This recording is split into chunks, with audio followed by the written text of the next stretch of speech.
A dagger left at dawn, a secret that could shatter lives, and Holmes chasing the truth before it's too late. Welcome to Secret Case File. I am your host, Pendleton. This community thrives on curiosity. Comment where you're tuning in from. Your insights make every story richer. Let's uncover the mystery. It was in the early days of April 1892 that I found myself once again residing at 221B Baker Street, the crisp London spring invigorating the senses and stirring in me a certain restlessness. My practice had entered a lull, mercifully I admit, and Holmes, too, seemed more contemplative than usual, perched by the window like some gaunt bird of prey, watching the street below for signs of disturbance in the dull order of the world. The fire crackled in the hearth, and I was midway through a rather forgettable monograph on Roman military surgery when a sharp rapping at the door shattered the morning's quietude. Mrs. Hudson, ever brisk, brought up the card of a visitor. Holmes took it, studied it for the briefest of moments, and handed it to me without comment. Mr. Lionel G. Morley, K.C. Barrister at Law, Lincoln's Inn. A man of reputation, I said. I've read his name in connection with the Marston inheritance trial and the assassination case of Viscount Bletchley. Holmes gave a slight nod. And yet he comes here at 8:30 in the morning. That in itself is a statement. The door opened, and in swept Mr. Morley. He was tall, lean, and severe, with grey temples and a pallor that hinted either at sleepless nights or acute anxiety. He removed his gloves with sharp, deliberate movements, but his composure cracked only once when he glanced at Holmes with a look more akin to supplication than request. "Mr. Holmes, Dr. Watson," he greeted us with a tight, professional bow. "I apologize for the early hour, but I believe urgency is a luxury I cannot afford this morning." Holmes motioned him to the armchair across from him. "Please, Mr. Morley, a matter has driven a distinguished King's Counsel out into the chill before breakfast. I suspect that is not a minor affair." Morley hesitated. "It is, I fear, a murder, committed less than 2 hours ago." Watson and I exchanged a glance. Holmes sat forward. "Then you are involved in the matter?" The barrister exhaled heavily. "Not as a suspect, no, but the victim is, or was, an associate of mine, Mr. Claude Dunwich, solicitor and my closest professional confidant for the last 15 years. He was found stabbed to death in his study at our chambers in Lincoln's Inn. The cleaner discovered the body just after dawn." Holmes's fingers steepled under his chin. "And why come to me and not the police?" "I have already spoken to Inspector Lestrade," said Morley, his voice tightening. "He is there now, along with 2 uniformed constables. But I fear his instincts are too simplistic. He has already formed an opinion I believe to be dangerously premature." "Who does he suspect?" I asked. Morley hesitated, then said gravely, "The clerk, a young man named Evan Hartridge, quiet, diligent, utterly unremarkable. But he had an argument with Mr. Dunwich only yesterday, witnessed by several others, and now, Holmes interjected, Mr. Dunwich lies dead, and young Hartridge is conveniently framed. I take it Lestrade found something compelling to support his theory?" "Yes," said Morley. "A weapon, a ceremonial dagger, oddly shaped, with a carved handle. It was found beside the body. And more damning still, it belongs to Hartridge, a decorative piece he kept on his desk, a gift from his uncle in India." Holmes's eyes gleamed. "Interesting. The choice of weapon alone suggests something, perhaps a statement. What else?" "There was no sign of forced entry," Morley continued. "The chambers were locked from within the courtyard gate, which Hartridge is known to unlock when he arrives first. He has a key. Then unless the murderer scaled the outer walls of Lincoln's Inn, the implication is that Hartridge had opportunity, as well as motive, and means." "Precisely. Lestrade has already detained him for questioning. I believe he'll be arrested by the afternoon." Holmes rose and began to pace slowly, his robe swaying as he moved. "And what of you, Mr. Morley? You appear disturbed by more than just the inspector's haste. What is it that brought you to my door?" Morley's hands clenched the arms of the chair. "There is something peculiar. Last night, Claude and I were reviewing the Denton portfolio late into the evening. At precisely 10 o'clock I left him in good spirits. He had poured himself a drink and was preparing to go over some papers alone. But this morning—" He paused. "Yes?" "This morning I found a note on my desk. It was unsigned, just 5 words, written in red ink on vellum. It read, 'One dagger, one debt repaid.'" A silence fell. Holmes stopped pacing. "You have it with you?" Morley drew a folded parchment from his coat and passed it over. Holmes studied the fine penmanship, then nodded slightly. "This, Dr. Watson, is what elevates the matter. This note is no afterthought. It is a challenge." "A challenge?" I repeated. "Yes," Holmes said quietly, his eyes alight. "Someone has staged a murder and taken pains to present it as something more. A message, a performance. Come, Watson, we are going to Lincoln's Inn." The cab rattled through the cobbled streets of Bloomsbury, its wheels slick with morning dew, and the last remnants of mist clinging low to the ground. As we neared the solemn square of Lincoln's Inn, the ancient legal heart of London seemed particularly grave that morning, as if the brick and stone themselves bore witness to something untoward. Holmes had been silent for most of the journey, his sharp profile etched in thought.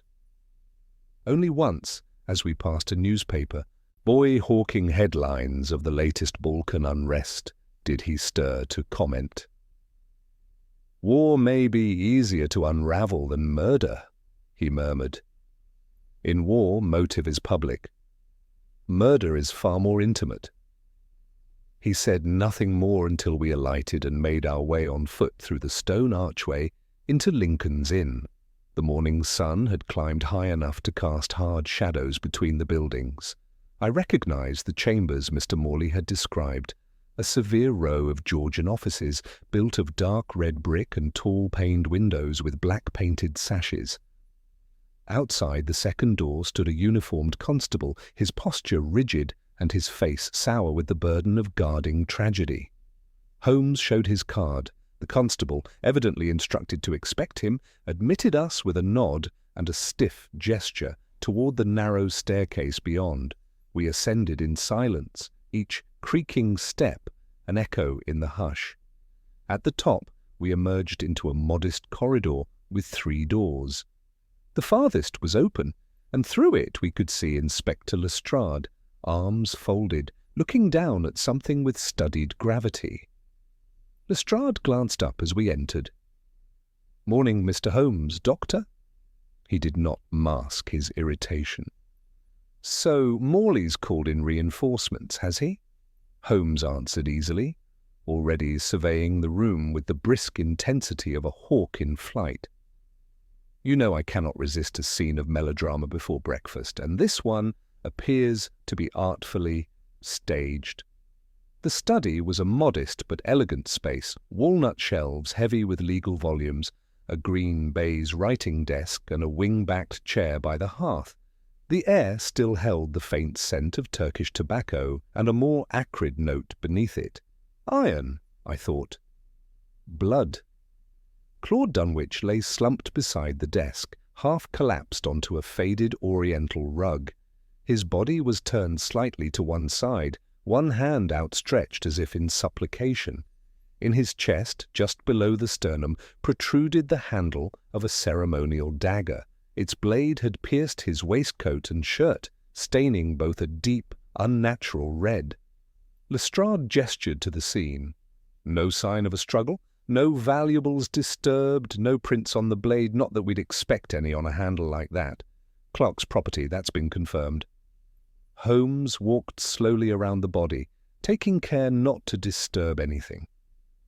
He bent, eyes scanning not just the corpse, but the surrounding floor, the desk, the arrangement of papers, the placement of a wine glass on the side table.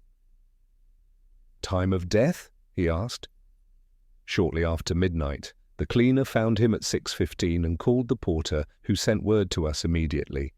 The door downstairs was locked, but Hartridge, the clerk, arrived early, before the police, and used his key to let himself in. Claims he didn't touch anything, just came straight up, saw the body, and ran for help." Holmes raised an eyebrow. "That is unusually prudent. Did he not think to check for signs of life?"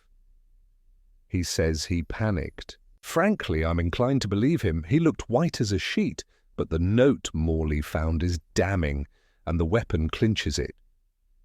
Holmes turned to the desk.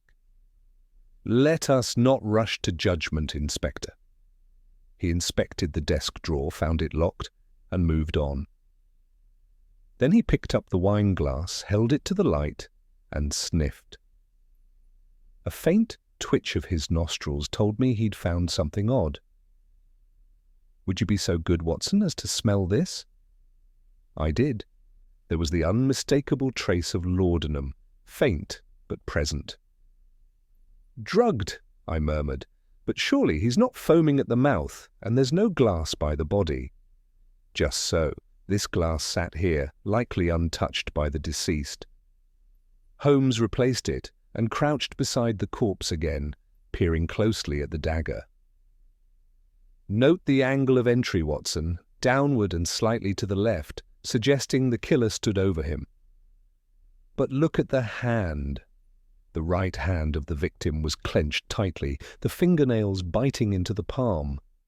Holmes gently pried it open, revealing a small, torn scrap of what looked like fabric. Deep crimson wool, frayed at one edge.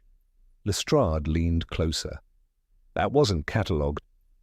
"It escaped your notice," Holmes said without censure. "As it would most people's, but it's rather a loud thread for a legal clerk." He stood and glanced about. "Where is Hartridge now?" "Downstairs in one of the interview rooms, still waiting to be formally arrested." "Not yet," Holmes said sharply. "Not until I've spoken with him." Before Lestrade could object, Holmes was already striding out. I followed, the sounds of our footfalls reverberating down the narrow stairs. We found Hartridge seated at a small wooden table in a stuffy office, his hands folded neatly in his lap, his eyes red-rimmed with fatigue. He was young, no more than 24, with a pinched face and ink-stained fingers. He rose nervously as we entered. "Mr. Holmes," he said quickly. "You don't think I did this, do you? I swear I didn't." Holmes nodded courteously. "Sit down, Mr. Hartridge. I only ask that you tell me precisely what occurred this morning, without embellishment." Hartridge took a breath and began. "I came in early, 6:30, just as I always do when we have depositions to prepare. I unlocked the gate from the courtyard and came upstairs. The front door was slightly ajar, which was odd. I came in and saw Mr. Dunwich. I didn't go near him. I just ran. I couldn't believe it." "And yesterday?" Holmes asked. "There was an argument?" Hartridge looked miserable. "Yes, about a letter. A client, Mrs. Calthorpe, complained that her file had been misfiled. I took the blame, but it wasn't me. Mr. Dunwich shouted at me in front of everyone, but I'd never hurt him." Holmes fixed him with a penetrating gaze. "Where did you keep the dagger?" "On my desk. It was a gift. My uncle served in India. It was decorative, never sharpened." Holmes tilted his head. "Yet it found its mark." He turned to go, then paused. "Do you own a red scarf, Mr. Hartridge? Woolen? Frayed?" The young man blinked.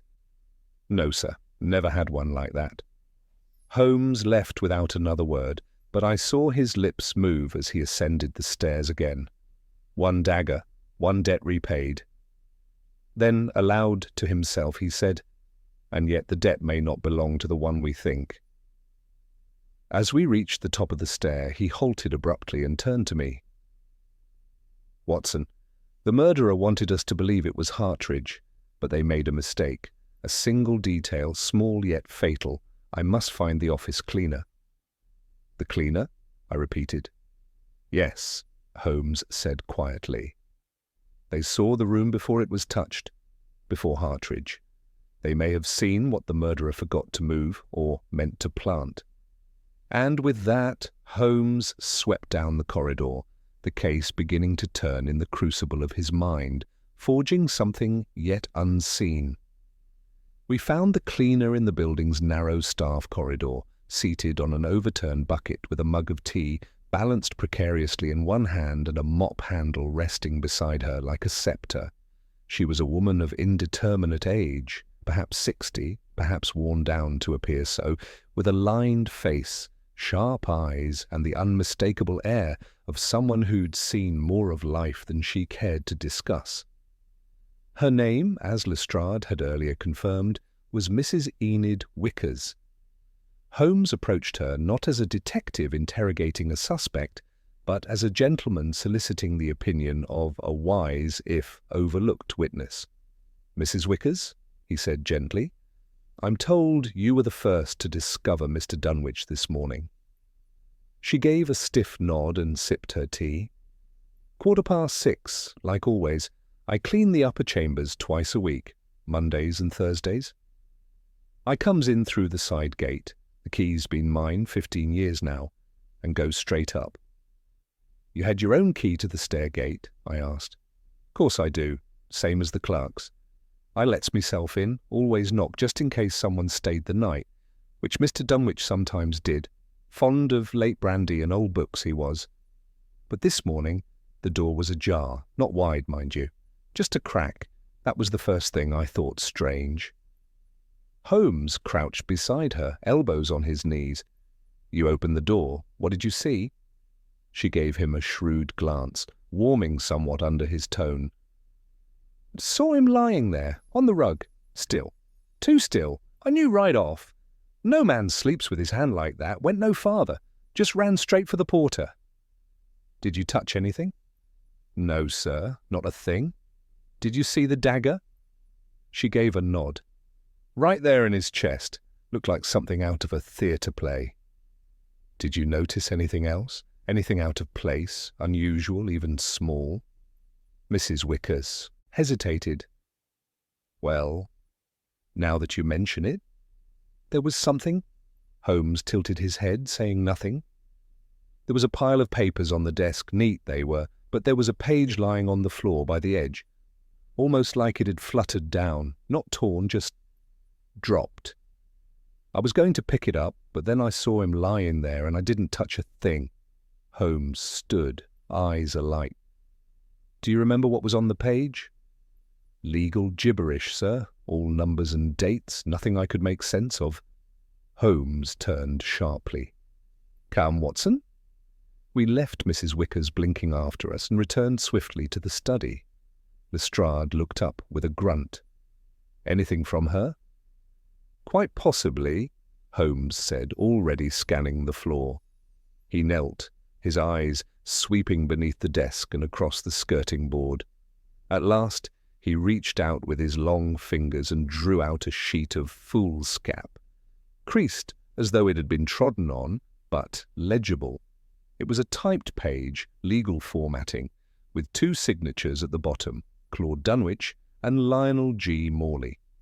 Holmes passed it to me. "Read aloud, if you would." I did so.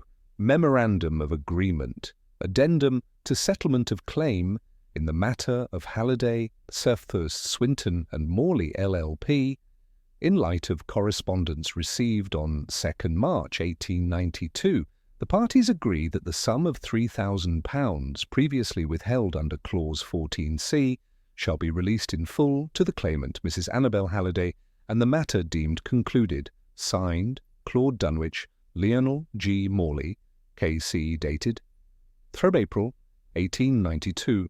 Holmes tapped the date with one finger. "Dated last night." Lestrade frowned.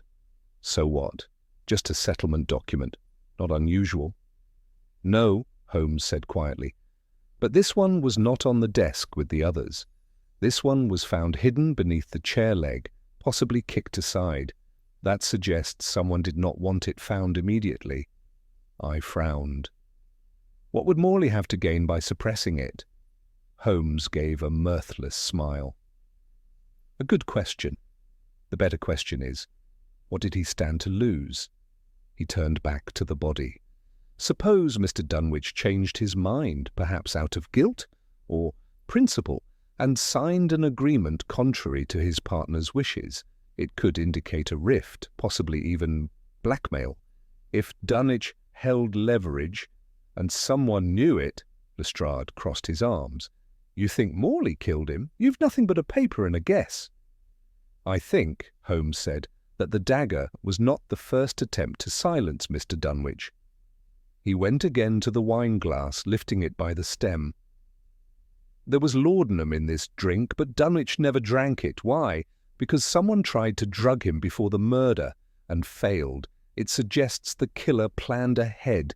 They wanted him helpless or dead without a struggle. He turned back to Lestrade. Tell me, Inspector, is there a physician or chemist's report coming on the residue found in the decanter? Lestrade shrugged. It's been sent for testing, but those things take time. Indeed, but let us not wait idly. Holmes turned to me, his tone brisk. Watson, you shall accompany me to Harley Street. I have a contact, Dr. Percival Trent, who will analyze this residue for us within the hour. Lestrade, keep Partridge here. Do not let Morley leave the building. Tell him the investigation has narrowed. Lestrade grunted. You'll need more than innuendo if you expect a barrister to squirm. Holmes gave him a wolfish smile. Not innuendo, Inspector, just foreplay. Within the hour, we were seated in the bright laboratory of Dr. Trent, who received Holmes like an old acquaintance and quickly drew a pipette of liquid from the sample Holmes had secured from the wine decanter in his pocket flask. After a few tests involving tinctures and flame, Trent nodded.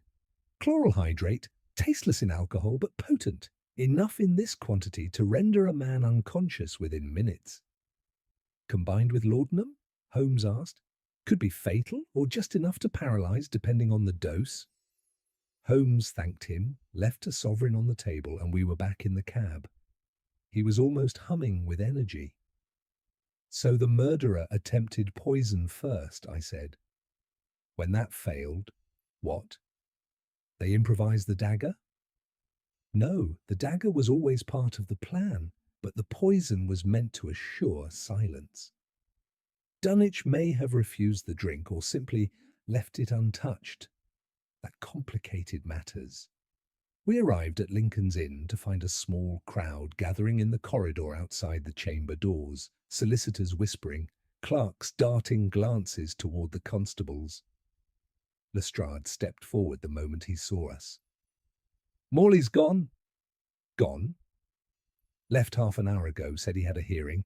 I told the constable not to let him leave. Holmes raised a hand. It's of no consequence. I know where he'll be. You do? I asked. He's gone to see Mrs. Annabel Halliday. I stared. The woman from the settlement? Exactly. If Dunwich signed an agreement contrary to Morley's interest, she would know. Perhaps she has letters, receipts, something Morley needs to recover or suppress. Come, Watson, we must arrive before he convinces her to burn the truth. We rushed down the stairs, out into the square, and flagged a cab with Holmes's usual urgency. As it clattered off through the morning traffic, he looked at me sideways. The dagger, the note, the clerk, each a layer of disguise, but the truth lies not in the act of murder, but in what that murder was meant to erase. And then he leaned back, fingers pressed together, eyes closed, and added in a whisper only I could hear. And Morley is not clever enough to erase everything. The cab turned eastward, moving briskly past Somerset House and along the embankment, where the morning air carried the salt of the river and the stale tang of coal smoke. Holmes, silent for the first half of the journey, finally stirred as we reached the foot of Blackfriars Bridge. "I remember the name Annabel Halliday," he said, eyes still closed. "She was once a music hall singer, popular enough to marry into money, unfortunate enough to lose it all in court." I nodded. "The Halliday v. Swinton and Morley case. There was scandal, was there not?" "More than scandal, there was betrayal," Holmes murmured. "Her late husband's will was contested, and a trust she depended upon was frozen. She sued Morley's firm, alleging manipulation of her husband's documents. The case dragged for years. I recall Dunwich testified in her favour during a preliminary hearing. Odd that partners do not often diverge publicly." "So Morley had motive," I said. "Professional ruin, perhaps financial loss, if this settlement came to light." "Exactly. If Dunwich settled the matter behind Morley's back, it would suggest division within the firm. The discovery of that agreement, paired with the possibility that Morley forged earlier documents, could be enough to destroy his career." "That," Holmes said, eyes gleaming, "is a motive worth killing for." The cab turned into a narrower street lined with boarding houses and disreputable shops advertising discreet consultations in their windows.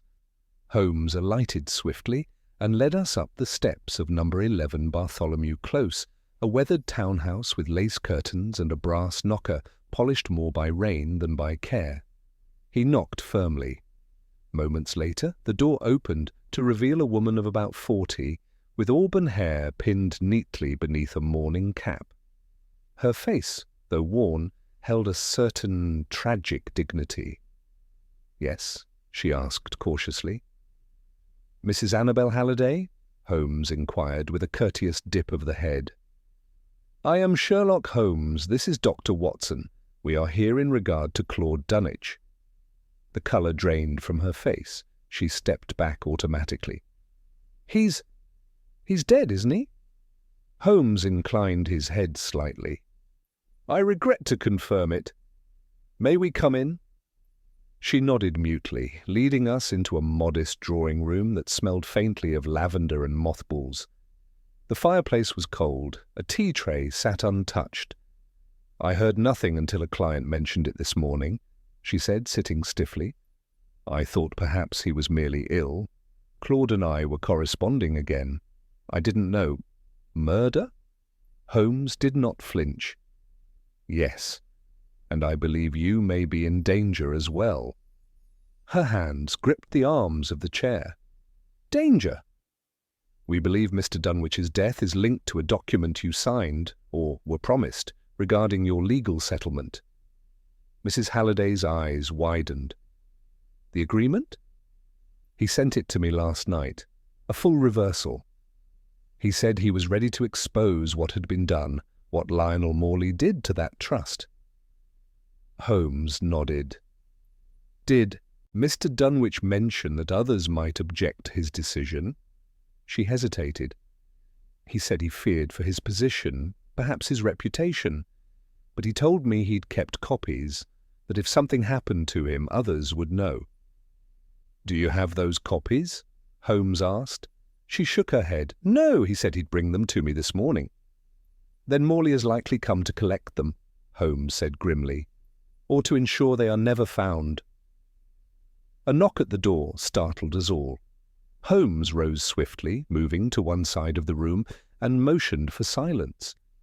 Mrs. Halliday hesitated, then crossed the foyer and opened the door. A familiar voice, calm and low, carried through the thin walls. "Mrs. Halliday, Lionel Morley. May I come in for just a moment?" Holmes moved like a shadow. He stepped through a side door into the corridor beyond, drawing it just ajar to watch. I stayed where I was, tucked behind the edge of the mantel. "I won't be long," Morley continued smoothly. "I only wish to clarify some confusion over the document Mr. Dunwich sent you." I'm not sure I should let you in," she said uncertainly. "I assure you it's nothing urgent, just a small clerical matter." Her hesitation stretched. Then reluctantly, she stepped back. Very well. He entered, dapper as always, his silver hair slightly tousled, his expression calm. But I saw the tension in his shoulders, the slight twitch in his right eye. They moved into the sitting room. Morley glanced once toward the door Holmes had vanished through, then quickly away. "I came only to retrieve the draft Mr. Dunwich sent you," he said lightly. "It was premature and not properly ratified. We must protect his memory from careless errors." "I've already shown it to someone else," she said, voice steadier now. "Sherlock Holmes, he's here." Morley froze. In that instant, Holmes emerged from the corridor behind him. "Mr. Morley," he said pleasantly, "how kind of you to arrive so promptly. You've saved me the trouble of summoning you." Morley turned slowly, his composure cracking. "Mr. Holmes, what are you implying?" "I imply nothing," Holmes said. "But I do observe, for example, I observe a faint rust stain on your left cuff, odd, for a man who handles nothing dirtier than a brief. I observe a tremor in your hand and a missing button on your overcoat. Most of all, I observe that you're here, uninvited, attempting to retrieve evidence." Morley's voice dropped. "This is preposterous. You have no proof." Holmes stepped closer. The attempted poisoning, the planted dagger, the note, each a misdirection. But what you could not conceal, Mr. Morley, was fear. You feared Dunwich would expose the truth, that he had already done so. Morley turned to Mrs. Halliday. "Don't believe this performance. Dunwich was unstable. I tried to protect—" "Enough," Holmes said coldly. "You will come with me now to Scotland Yard. If you are innocent, you will welcome the opportunity to clear your name. If not, well, I believe the evidence will speak." "I'll say nothing," Morley said tightly. "You already have," Holmes replied, "when you arrived here before knowing what we'd uncovered." Lestrade arrived within the hour, summoned by Holmes's earlier telegram. Morley, tight-lipped, was escorted away under watch. Holmes left Mrs. Halliday with a promise to ensure the agreement's enforcement. As we rode back in the cab, I finally allowed myself to exhale. "You've caught him," I said. "But there are still pieces I don't understand. Why the dagger? Why such a theatrical murder?" Holmes gave a faint smile. "Because Morley fancied himself cleverer than he was. He wanted a story the police would swallow, a volatile young clerk, an exotic weapon, a dramatic killing. He used the dagger to distract from the documents.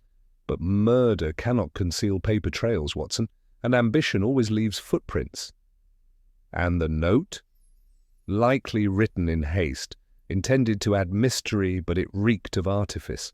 A debt repaid? A clerk wouldn't write such words. But a barrister who feared exposure might." He leaned back, his voice dropping. "Truth, Watson, is a persistent thing. It endures poison, silence, and steel, and it always finds a voice." We said nothing more for a time. The cab rattled on through the London fog, the case of the dagger left at dawn settling at last into the quiet ledger of justice served. We returned to Baker Street just after 4 o'clock. A soft rain had begun to fall, misting the windows with a fine sheen that blurred the London rooftops into vague, hunched shapes beyond the glass. Holmes did not speak as we entered our familiar lodgings. He moved instead to his desk and opened his notebook, making a series of quick annotations with his long, elegant fingers. I could see from the tension in his jaw that he was not yet satisfied. I stirred the fire to life and settled into my chair, watching him closely. For all the outward resolution of Morley's arrest, I knew Holmes did not rest until every strand of the puzzle had been accounted for and tied neatly. After some minutes, he closed his notebook and looked up. "Watson," he said slowly, "there is still something unresolved." I nodded. The case appears complete. Morley's motive, the method, the means, it all fits. And yet, you're not convinced? He tapped his fingers against the desk. Consider. A lawyer of Morley's stature and cunning commits murder to conceal an illegal reversal of a settlement. He poisons a drink, and when that fails, he stabs his partner with an identifiable weapon belonging to a subordinate. He leaves a melodramatic note, then returns to the scene in broad daylight to retrieve a document he believes might incriminate him. It is rather untidy, I admitted.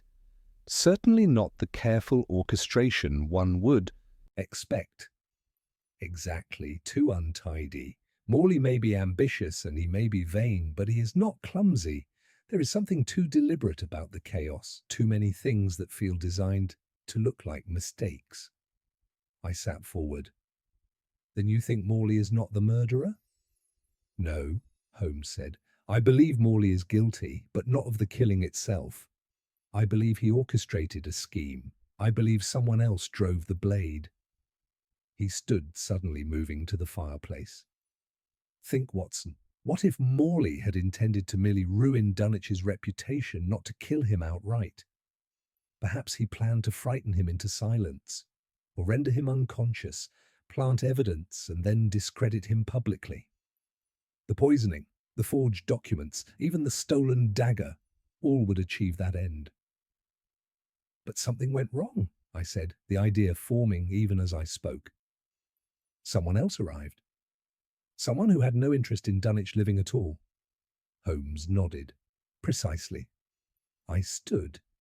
Then there is an accomplice, someone we've overlooked. But who? Holmes turned sharply, eyes alive with energy once more.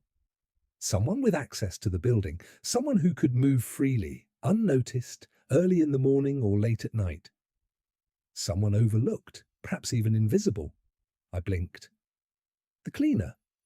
Mrs. Wickers? He smiled faintly.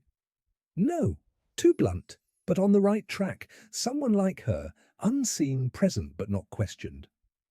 Holmes reached for the morning's correspondence, still unopened on the side table. With careful fingers, he withdrew a narrow envelope bearing the stamp of the London Legal Society. He slit it open and scanned the contents.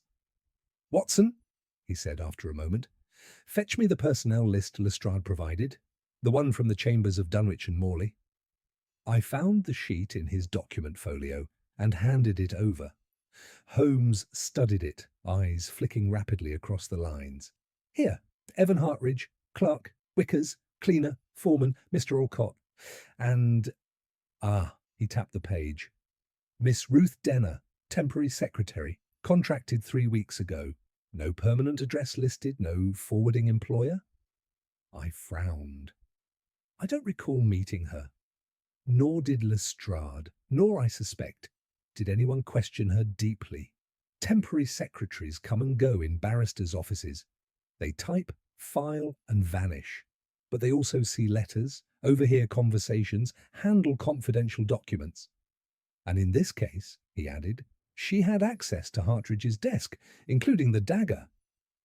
You think she took it? I asked. I think, Holmes said slowly, she was the one who used it. He snatched his coat from the stand. Come, Watson, let us pay a call to the agency that placed Miss Denner. I suspect they will be very interested to learn what became of her. Within the hour, we were seated in a narrow office above a printing shop in Chancery Lane, where a harried woman behind a desk rifled through a ledger at Holmes's request. Her spectacles sat low on her nose and she squinted at the entries. Ruth Denner? She muttered. Yes, hired out to Swinton and Morley, Lincoln's Inn, only assignment we had for her. Let me see. She ran her finger along the line. Left the position 3 days ago. Claimed her mother had taken ill. Didn't collect her final pay. No address listed, but she gave a reference name, Mrs. Isabel Denner in Shadwell. Holmes straightened. Do you have it? She handed him a dog-eared card. It's probably her landlady. These girls often use a relative's name. We left immediately.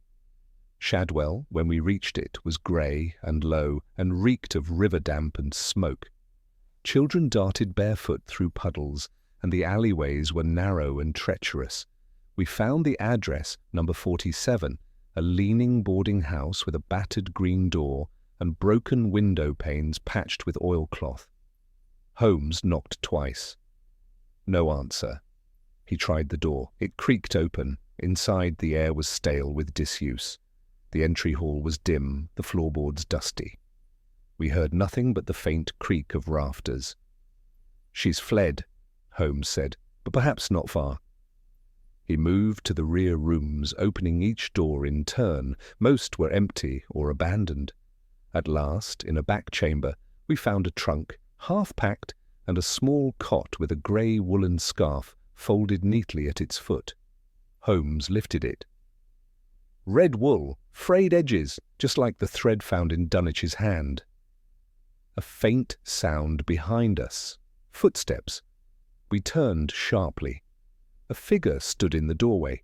She was young, dressed in a worn travelling coat, and her face, though momentarily defiant, was pale with dread. Her hair was the same auburn hue I had glimpsed in passing at Lincoln's Inn, though she had kept it tightly braided here. "You're Ruth Denner," Holmes said. She did not answer. He stepped forward, gently now. "You went to see Mr. Dunwich the night he died. You found the door ajar. He was already drowsy. He'd poured the drink, but he hadn't drunk it yet. You saw the dagger. I didn't mean to kill him," she burst out suddenly. "I only wanted to scare him. He'd lied. He promised to help my mother. Then he said it was too dangerous, that Morley would ruin him if he spoke out. But it was her money. My father worked for the Hallidays all his life, and she was supposed to get something. We had nothing." Holmes's voice was calm. "So you took the dagger. You confronted him." "He laughed at me," she whispered. "Said I didn't understand. Said the agreement was just theatre, that he'd never go through with it, that he'd already signed another paper for Morley." He turned his back. I only meant to threaten him." Her eyes filled with tears. Then he turned suddenly. The dagger, he stepped into it. I panicked. I left the note, I don't even know why, and ran. Holmes stepped aside, and I moved to her. "Miss Denner, you must come with us." She nodded silently. As we led her out into the grey light, Holmes murmured to me, "The tragedy, Watson, is that justice, when delayed, festers. It breeds anger, desperation, and sometimes a hand willing to hold the blade." And in the fog-draped streets of Shadwell, the true shape of the case emerged at last, not of a single villain, but a confluence of fear, betrayal, and failed promises. It was past dusk when we returned to Baker Street. The street lamps flickered dimly through the soft drizzle, and the gaslights inside our sitting room cast long, restless shadows on the Persian rug. Holmes threw off his coat with a careless gesture and sank into his chair with a weariness that belied the fierce activity of his mind. I poured us both a measure of brandy. He took his silently and stared into the fire, the orange light dancing in his hawk-like eyes. The confession of Ruth Denner, now in police custody, had filled in many of the case's gaps, but I could tell Holmes was not yet at ease. "I am troubled, Watson," he said at last, cradling his glass. "Not by the guilt of Miss Denner, hers is apparent, if not entirely malicious, but by what her actions allowed." "How so?" I asked, settling across from him.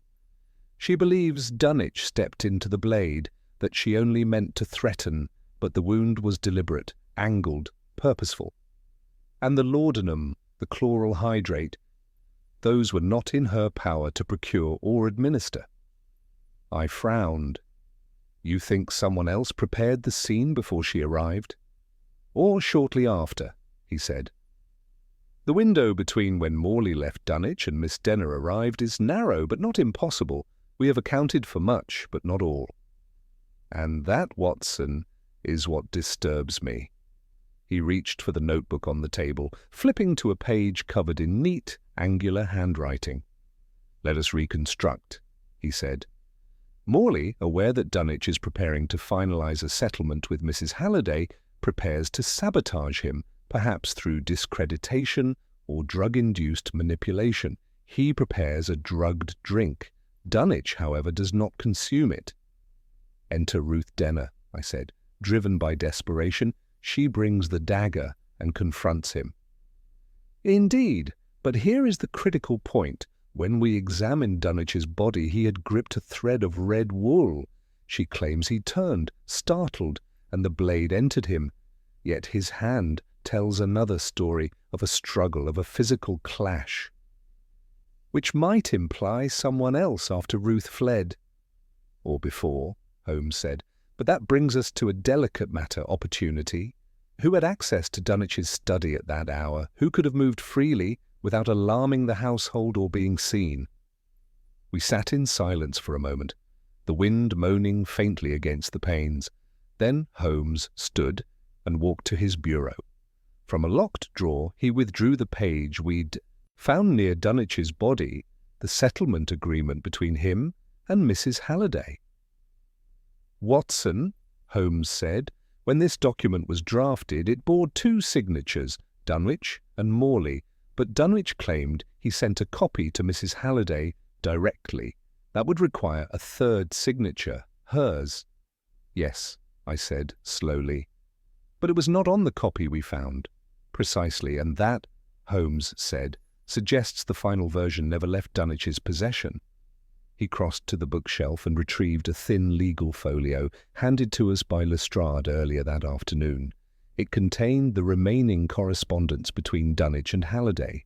"Here," Holmes said, holding up a letter. "Dated April 2nd, in it Dunwich assures Mrs. Halliday that the final agreement will be signed the following evening and placed in her hands by morning."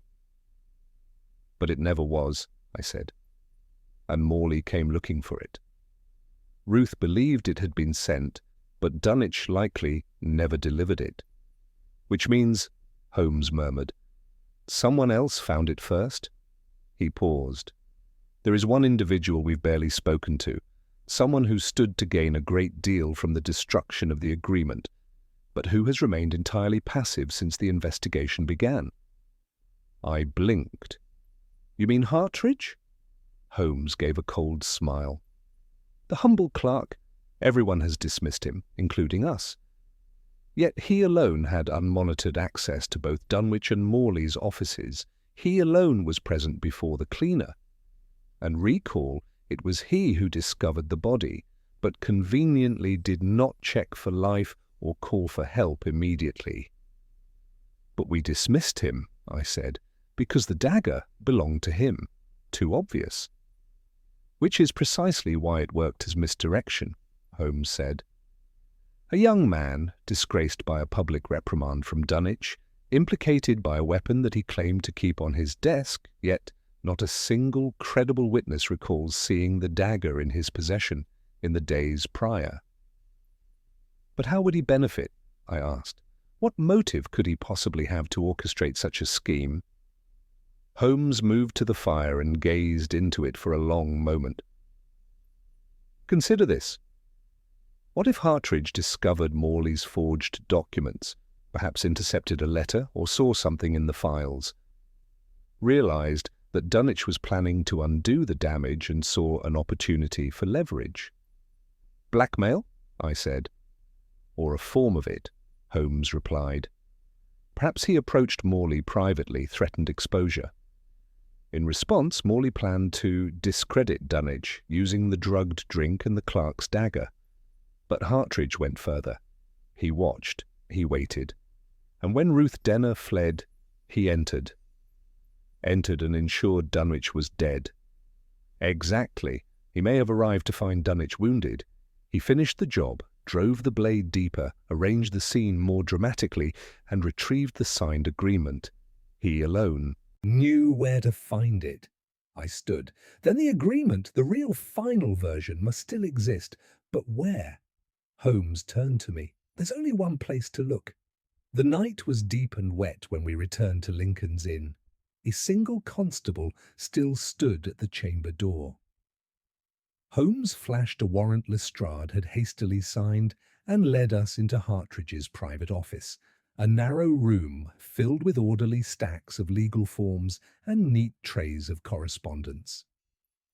Holmes moved like a bloodhound. He checked the desk drawers, the cabinet files, the shelves, until at last he paused at the bottom of the bookcase. He knelt and pulled loose a false panel behind the row of statute books. From within, he drew a thin envelope marked in red ink. "Watson," he said quietly, "note the handwriting." I did. It matched the note found near Dunwich's body. Holmes opened the envelope. Inside was a second copy of the settlement agreement, this time bearing all 3 signatures, and a 4th page, an addendum describing the Halliday Trust's mismanagement, with language implicating Morley in financial misconduct.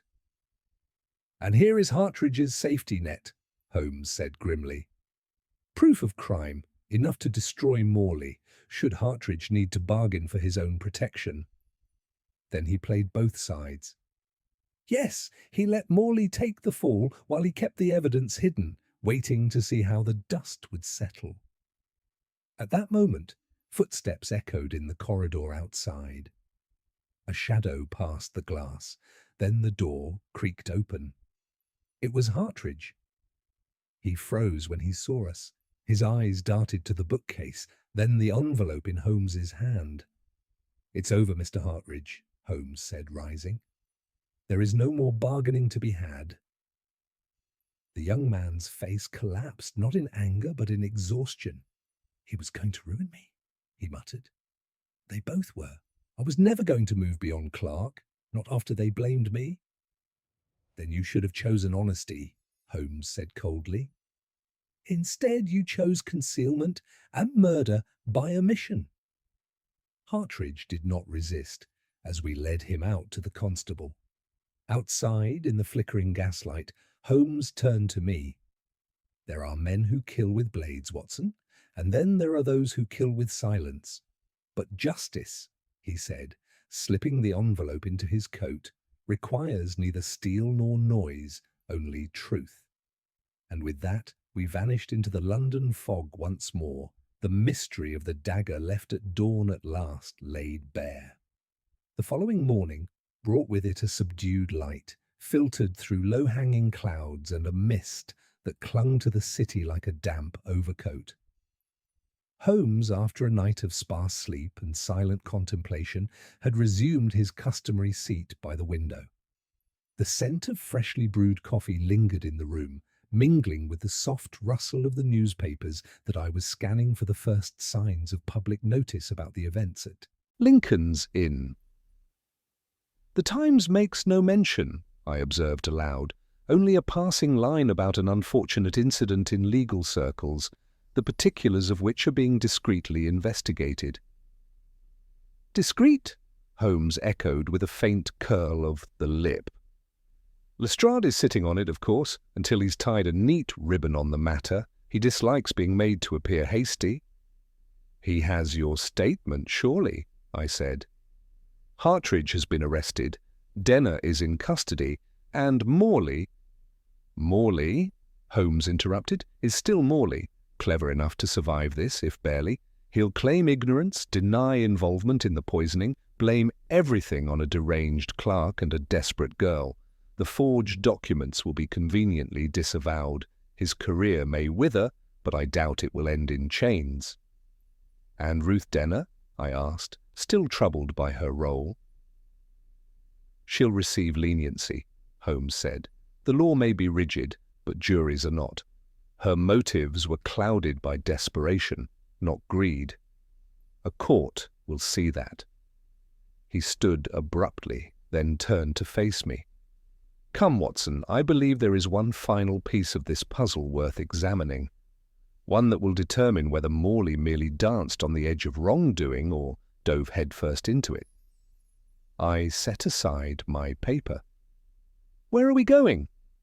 "To the Hall of Records." An hour later, we arrived at the grey municipal building nestled behind the Royal Courts of Justice. The clerk on duty, a thin man with an uneven beard and an unfortunate stammer, took Holmes's card and led us down a corridor to a storage room, stacked floor to ceiling, with bound folios and deed registers. Holmes moved with practised ease, pulling records from shelves, spreading parchment and ledgers across the long oak table. He searched through the property records, financial declarations, and historical trust arrangements pertaining to the Halliday estate. I watched as his long fingers flipped pages with purpose. "There," he murmured at last. He held up two documents. One, dated from 1886, outlined the creation of the Halliday Trust, placing funds in long-term investment accounts for the benefit of Annabel Halliday and any descendants or dependents.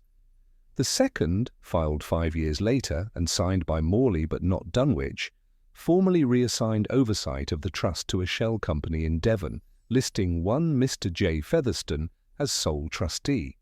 "I know that name," Holmes said with satisfaction. "Featherstone was struck from the bar for embezzlement in 1891. Conveniently, all his assets disappeared the week before he fled the country. So Morley buried the trust," I said, "using a criminal front, and when Dunwich discovered it, he turned against him." "Exactly. The forgery was more than mere deceit. It was grand theft, dressed in legal prose." Holmes straightened and clapped the dust from his coat. "We shall deliver these to Lestrade.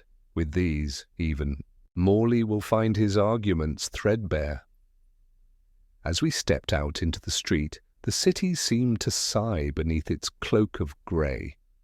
I was about to suggest we find a warm fire and a late breakfast when a uniformed runner intercepted us near the Strand. "Mr. Holmes," he called, breathlessly. "You're wanted at Scotland Yard, sir. Inspector Lestrade says there's been an incident." Holmes tensed. "What kind of incident?" The runner lowered his voice. "Hartridge. He's dead." Within the hour we were at the Yard, and Lestrade greeted us with a scowl deeper than usual. "Found him this morning in the cells," he said, leading us down a dim corridor. "Hanged himself with his own handkerchief. God knows how he got the chance." "Did he leave a note?" Holmes asked. Lestrade nodded grimly and handed it over. The handwriting was neat, composed, a mirror of Hartridge's careful personality. I was never meant to be more than a shadow. When I saw how easily the world passed me by, I knew I had to take something from it. Even if it cost me everything. Tell Miss Denner I'm sorry. Tell Morley I was never fooled. Tell Holmes he sees too much. Holmes read it silently, then folded it once and handed it back. A coward's exit, but not without a final gesture. "He might have named Morley outright," Lestrade muttered. "Would have made my job easier." "But he didn't," Holmes replied. "Which tells us everything. Hartridge still feared Morley right to the end." We followed Lestrade to the evidence room, where the items taken from Hartridge's possession were laid out in neat rows. Among them was a small pocket-book. Holmes opened it and flipped through its pages. Inside were columns of numbers, dates, and what appeared to be coded initials. Holmes paused at a page marked D.H. April, theft net, confirmed. "This," he said softly, "is the ledger of a blackmailer." He turned to Lestrade.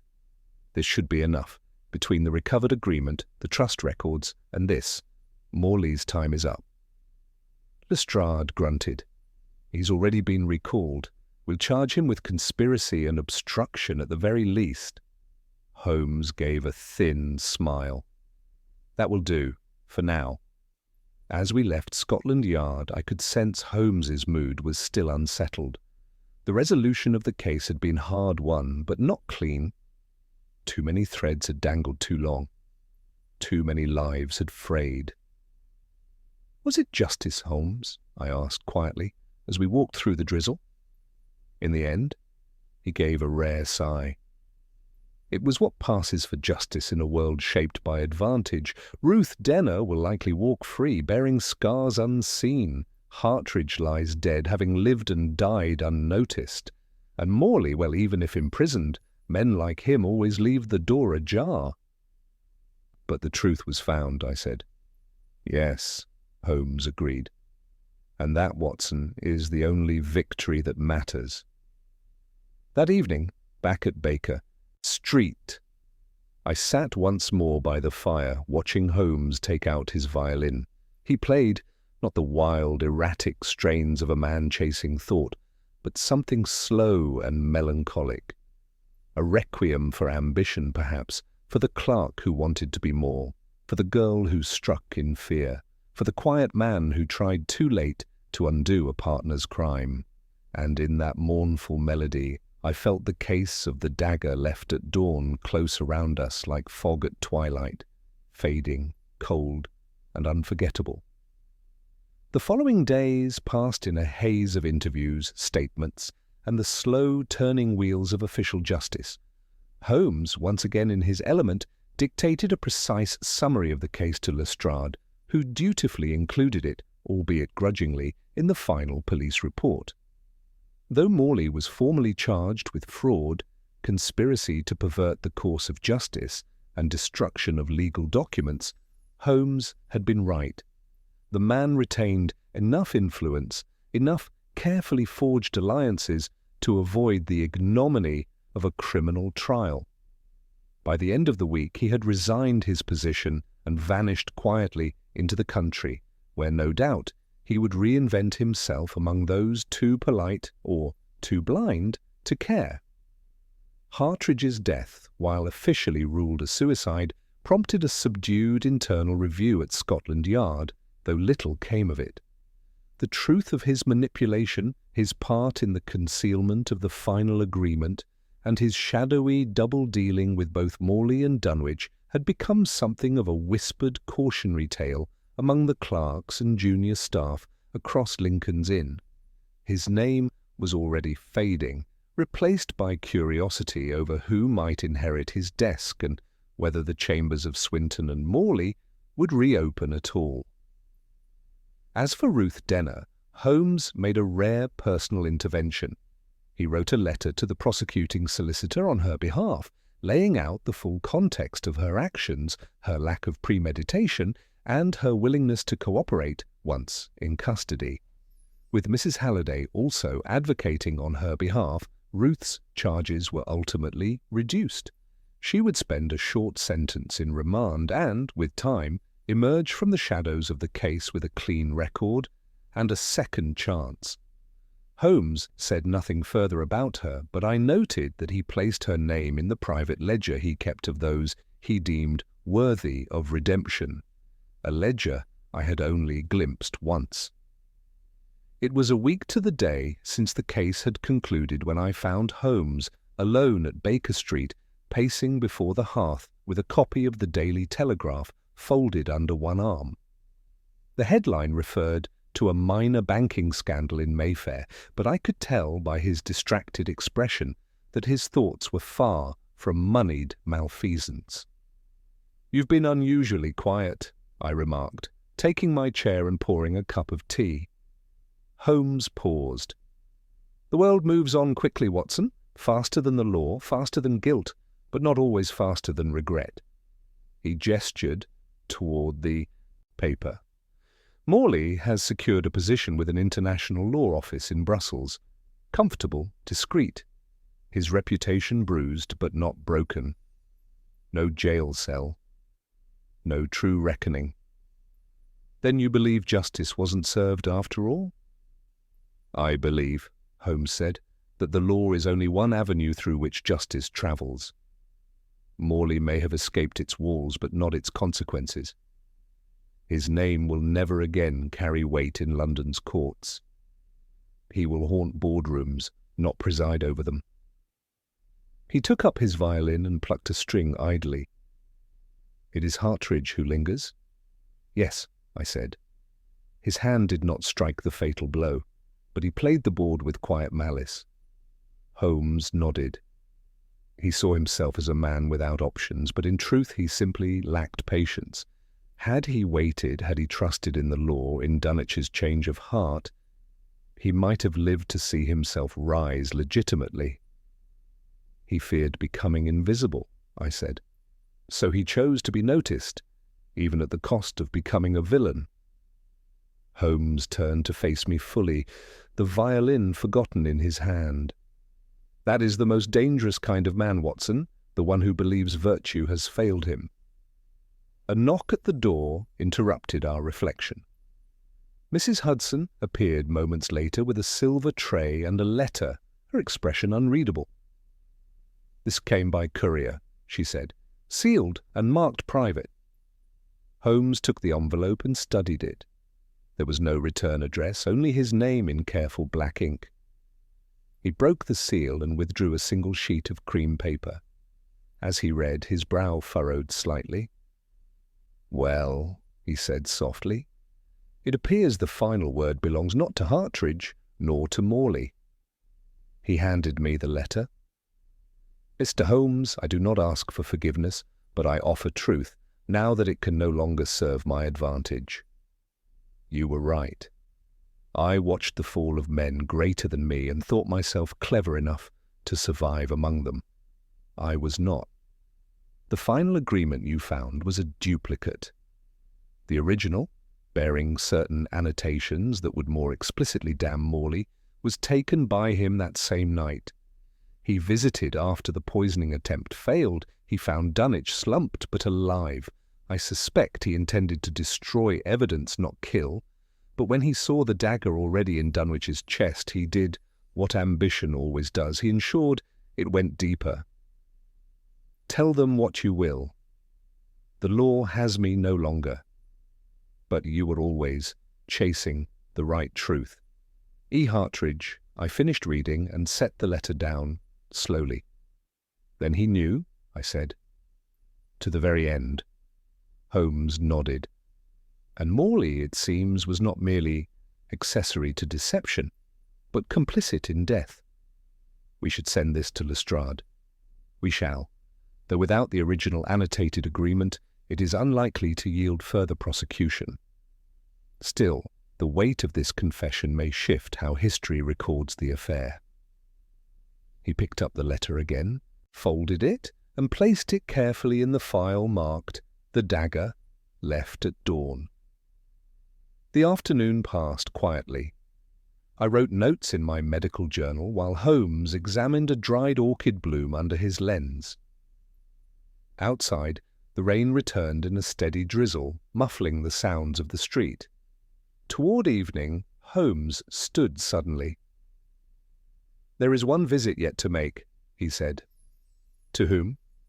"To Mrs. Annabel Halliday." We arrived at her lodgings as the lamps began to glow across the city. She received us in a modest parlour, now noticeably warmer than before. A fire was lit, and a tray of tea sat waiting, evidence that she had perhaps been expecting us. "I read about the end of it," she said quietly. "Ruth wrote me. I plan to visit her once I'm permitted." Holmes inclined his head respectfully. "She was fortunate to have your support." "She wasn't the only one betrayed," Mrs. Halliday replied. "We all were. But Ruth is still young. She deserves to walk forward." Holmes smiled faintly. "Then she shall." As we prepared to leave, she stopped us. "Mr. Holmes," she said, "you chased this truth with more care than most. May I ask why?" Holmes hesitated. Then he said, "Because some truths, when buried, do not rest. They whisper, they shift, they poison. This one began with a stolen inheritance, but it might have ended in darkness for many more. A clerk, a secretary, even you." She nodded slowly as though committing his words to memory. "I hope," she said softly, "that your work gives you peace." He gave a rare, almost imperceptible bow. "Not peace, Mrs. Halliday, but clarity." And with that we stepped once more into the London fog, the lights of the city glowing softly in the mist. The case of the dagger left at dawn had unfolded with betrayal and sacrifice, ambition and remorse. But now, at last, it lay behind us. Holmes lit a cigarette as we walked. "Come, Watson," he said with a sudden brightness. "I've received a telegram from Vienna. A museum theft. Curious circumstances. Very curious indeed." And just like that, he turned from one mystery to another, as though the darkness of the last had already faded into history. One more whisper in the long ledger of Sherlock Holmes. The Vienna case would wait. Holmes, despite his outward eagerness to pivot from the sordid intricacies of the Dagger Left at Dawn affair, remained uncharacteristically subdued in the days that followed. He pored over the case file late into the evenings, not with the thrill of pursuit, but the burden of retrospection. More than once I entered our sitting room to find him seated in shadow, fingers steepled beneath his chin, unmoving but for the slow ticking of the mantel clock. I understood his silence. There are cases that excite the intellect, and others that linger in the soul. This had been one of the latter. One rainy afternoon, as I returned from my surgery, I found him not pacing or reading, but seated by the hearth, eyes fixed not on the fire but on the small bundle of case materials he had bound with twine and placed on the mantel. Letters from Ruth Denner, copies of court depositions, the coded pocketbook recovered from Hartridge's office, and at the top, the confession. He did not acknowledge me at first. I removed my coat and took my chair, waiting. "You recall, Watson," he said eventually, "that Ruth Denner claimed Dunwich laughed at her, that he dismissed her threats." "I do." "And yet," he gestured vaguely toward the bundle, he had already prepared the final agreement. He had sent word to Mrs. Halliday. He was prepared to expose Morley. Yes, he had chosen principle over allegiance. Precisely. Holmes tapped his fingers together. Then why laugh at her? Why turn his back on a woman whose claim by his own recent action he had validated? I frowned. "You believe she misremembered?" Holmes gave a slight shake of his head. "I believe she told the truth as she remembered it, but I do not believe it was Dunwich who laughed." I sat forward. "Then who?" Holmes stood and crossed to the mantel. He untied the bundle and withdrew a single sheet, the page torn from Hartridge's notebook, the one marked D.H., April 3rd, N.N. Confirmed. "You assumed it referred to the agreement," he said, "and so did I, but I now think this line was Hartridge's personal code, used to track not events but actions. N.N. may stand for name, noted, or nudge, necessary." He looked at me. "Or possibly night, not present, that is, a time window during which someone would be alone." "You think Hartridge was tracking Ruth Denner?" "No, I think he was tracking Morley." There was a long pause as the implication settled. "But Morley didn't act alone," I said quietly. "He may not even have known what Hartridge was planning in full." Holmes nodded. "The timing is essential. Morley poisoned the drink, that much is clear, but he likely left before Ruth arrived. Hartridge remained. He may have warned Ruth or watched her. And when the chaos erupted, he saw the opportunity." "To kill Dunwich?" I asked. "To finish what had already begun. Perhaps Dunwich was fatally wounded, perhaps not, but Hartridge was in the building. Before Mrs. Wickers arrived, we can place him there." "The moment the door opened, he claimed to find the body, but the cleaner never saw him enter." Holmes began pacing. "That handkerchief, how did he hang himself? Where did he get the opportunity? The cell was monitored. A second cloth was never found." "You think he was silenced?" I said, startled. Holmes stopped pacing. "It is possible. Morley had influence still, and Hartridge had knowledge. Even with his confession, there remains a gap between what he admitted and what he knew." "Then who did the silencing?" Holmes did not answer immediately. He walked to his desk, opened a drawer, and drew out a small envelope we had overlooked. It had arrived 2 days earlier, addressed not to Holmes but to me. "Watson," he said, offering it, "I believe this belongs to you." Surprised, I opened the envelope and withdrew a folded sheet. The handwriting was neat, spare, and formal. "Dr. Watson, I write to you not for absolution, but for memory. Mr. Holmes sees the world in patterns. He sees guilt, cause, effect. I ask you to see the space between. Dunwich saved me once, years ago when I was 17, apprenticing at a firm that no longer exists. He vouched for me after a mistake that should have ended my chances. He taught me discretion and how easily the law could bend. When he strayed, I tried to bring him back. I failed, but I did not kill him. That much I swear. I merely set the stage. If Mr. Holmes uncovers more, let him know I regret none of it, except that a good man died with fear in his eyes, not peace. R.D., I looked up sharply. R.D., Ruth Denner? Holmes shook his head. Not this time. And then I understood. Robert Dunwich, I whispered. Holmes nodded. Claude Dunwich's younger brother, estranged, worked for a time in the civil offices of the Home Office, disappeared from the record a decade ago. But why? He saw his brothers fall, watched the firm compromise itself. Perhaps he tried to intervene. Perhaps he failed. He returned quietly when he sensed collapse. That signature, R.D., it's a warning, a final statement. That the death of Claude Dunwich had more spectators than we ever imagined. I let out a breath. Then we have reached the end.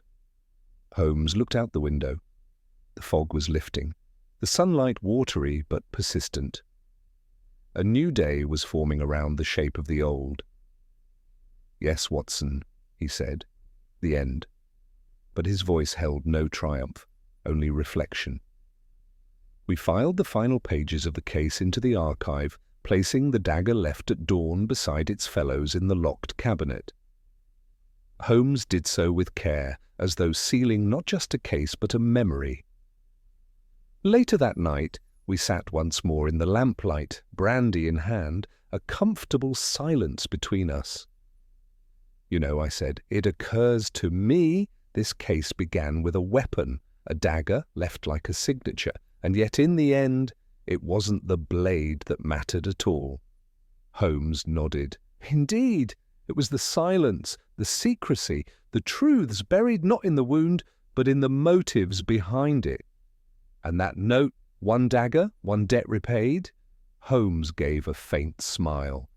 It was never about the dagger, Watson. It was about the debt. The fire crackled gently as I recorded those final lines in my notebook, and with them the affair slipped into history. Part tragedy, part triumph, entirely unforgettable. And somewhere, in the depths of London, beneath its polished courts and shadowed alleys, I could not help but feel that others watched as well. Others who knew the story. Others who knew the cost of silence, and who would remember the case not for how it ended, but for the truths it dragged, blade first, into the light. The winter mist clung stubbornly to the eaves of Baker Street as I penned the closing entries of my notes on the affair that had gripped Holmes and myself with such quiet ferocity. The Dagger Left at dawn, as Holmes had titled the case in his personal index, would never be one of those stories spoken of over brandy in London's gentler clubs. There was no glamorous villain with a monocle and a monocle motive, no stolen royal heirloom to recover, no secret code hidden in ciphers.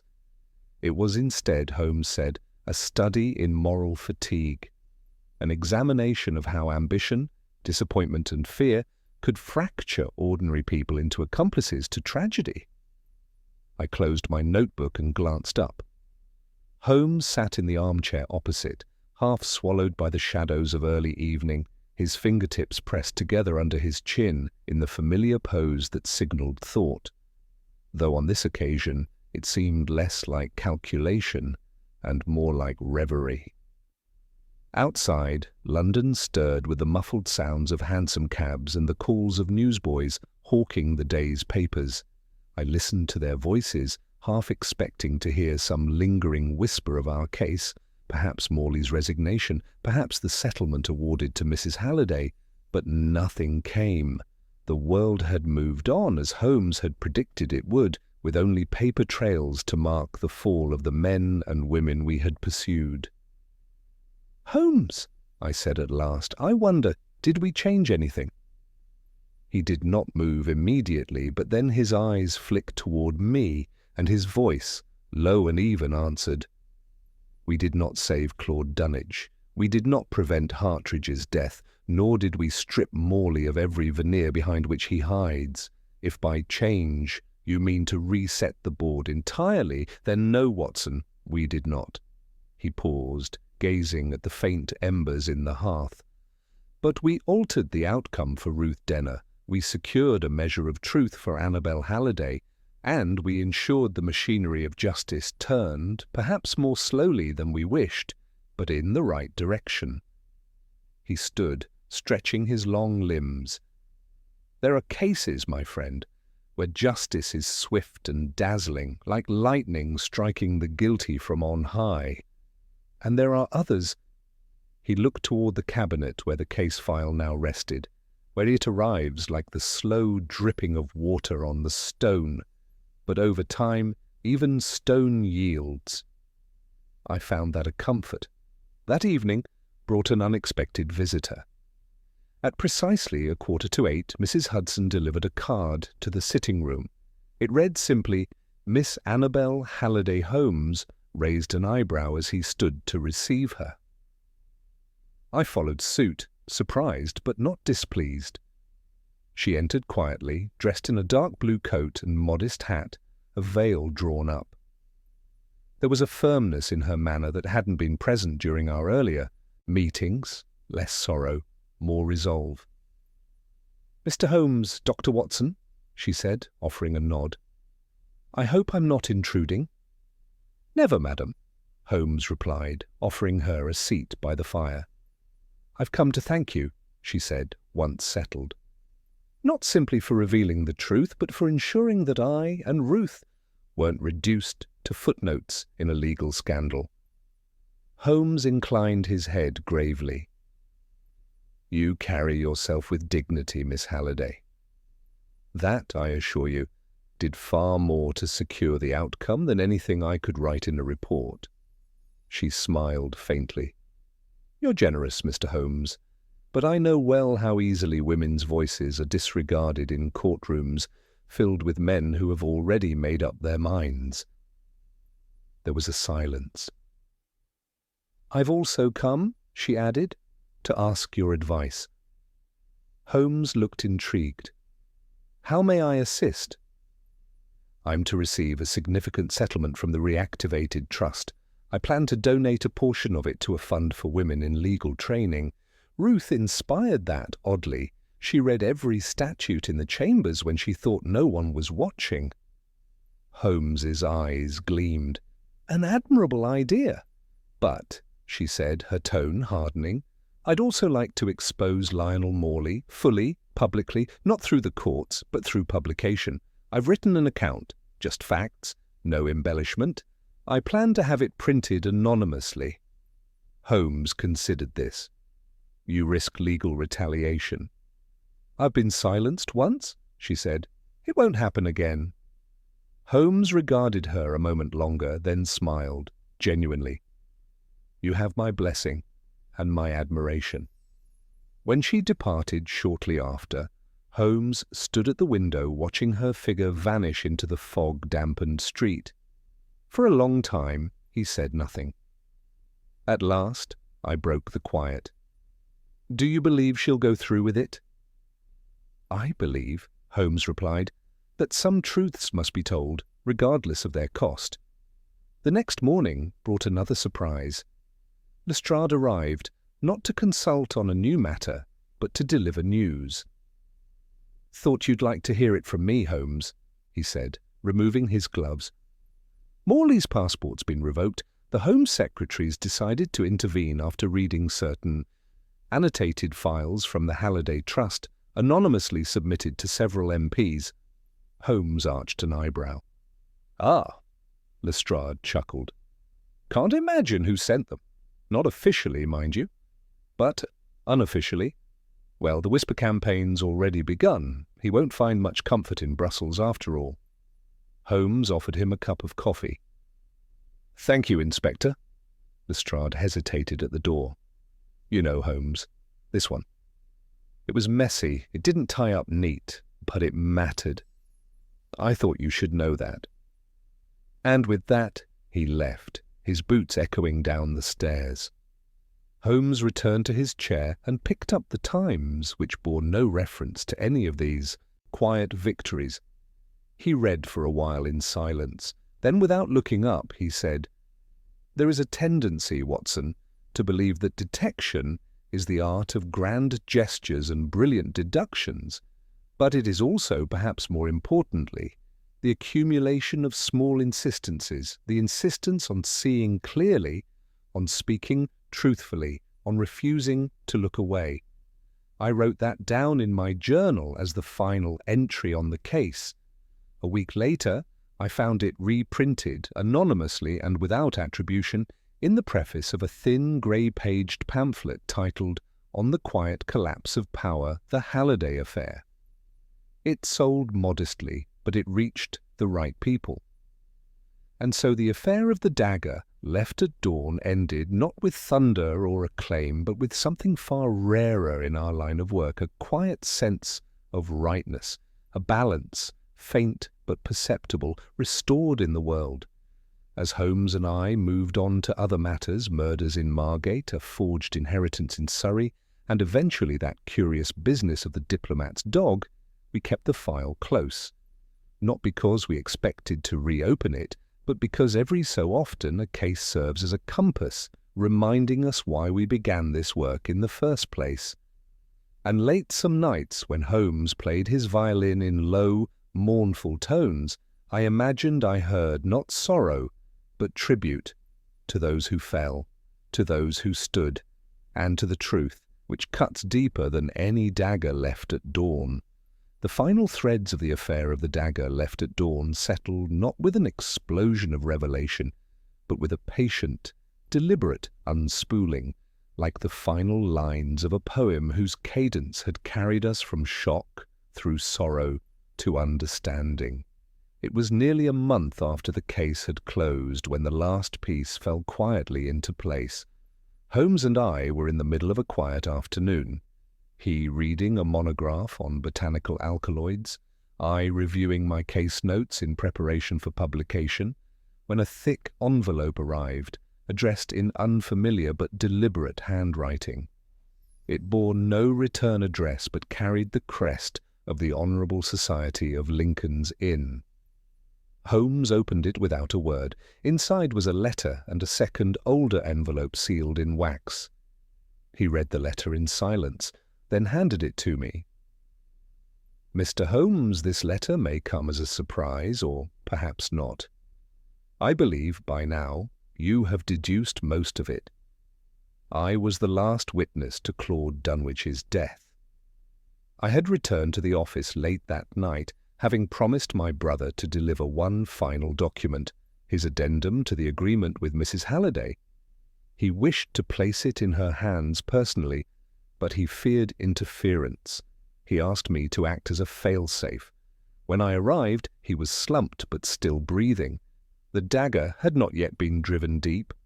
Someone, likely Hartridge, had placed it theatrically, banking on the poison to finish the work. But my brother resisted. And then Morley arrived. I watched through the frosted pane as he stepped into the room, saw Claude alive, and without hesitation knelt to press the dagger fully into his chest. It was not panic, it was decision. Clean, cold, final. I did not intervene. The shock, yes, and fear, I confess it, froze me. By the time Morley left, Claude was gone.